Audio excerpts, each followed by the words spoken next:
Salut tout le monde, c'est Tiamax et on se retrouve aujourd'hui pour une toute nouvelle analyse. Et dans ce 4ème épisode de Rand the Book, on va parler du recueil de nouvelles noires de Dashiell Hammett qui s'intitule Le flic maison. Hammett est considéré comme le fondateur du roman noir, une sorte de nouveau polar un peu plus dark. Enfin, pas si nouveau que ça étant donné que ça date des années 1930. Si vous voulez plus d'infos sur ce genre littéraire, Wikipédia est votre ami. Commençons donc par la synopsis de ces nouvelles.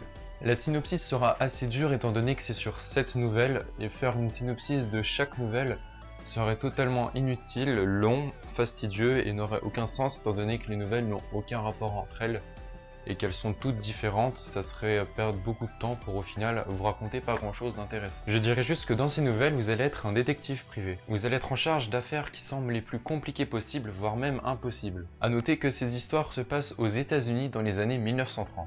Le dénouement de ces nouvelles sera sanglant et dur, ou bien heureux et inattendu. Passons donc aux critiques que l'on peut faire de cette œuvre et comme d'habitude, on va commencer par les points positifs. Le premier point positif de cette œuvre est le style d'écriture de l'auteur. En effet, c'est un réalisme très poussé, et en même temps c'est très direct, très simple et du coup très facile à lire je trouve. Ensuite il y a un peu de suspense mais pas trop, c'est très bien dosé je trouve. Il n'y a pas de longues pages de description pour vous faire attendre, c'est direct. Il y a bien évidemment des descriptions mais elles sont beaucoup plus courtes, beaucoup plus efficaces et du coup beaucoup plus agréables à lire. Le dernier point positif est l'immersion dans l'histoire. En effet l'auteur nous prend du début à la fin, une fois que vous êtes pris dans l'histoire, c'est très dur d'en sortir et c'est donc un très bon point pour ce livre. Passons désormais au point négatif de cette œuvre. Premièrement, selon moi, les réponses aux énigmes sont parfois tombées du ciel. Il manque, je trouve, des indices pour deviner la fin. Autant des fois on peut comprendre l'histoire, mais autant des fois le dénouement est un peu donné comme ça et c'est plutôt brutal par moments. Et oui, trop brutal, c'est le deuxième point négatif que je vais trouver. Les fins sont beaucoup trop brutales, on est bien dans l'histoire, on est bien ancré.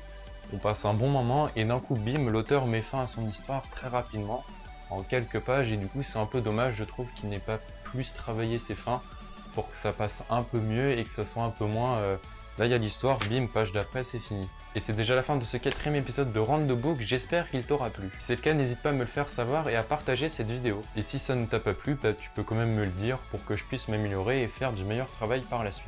Si tu veux, tu peux me rejoindre sur Twitter pour être au courant de tout ce qui se passe et également t'abonner à la chaîne YouTube. C'était Tiamax pour une nouvelle analyse, bonne lecture et bonne journée, ciao.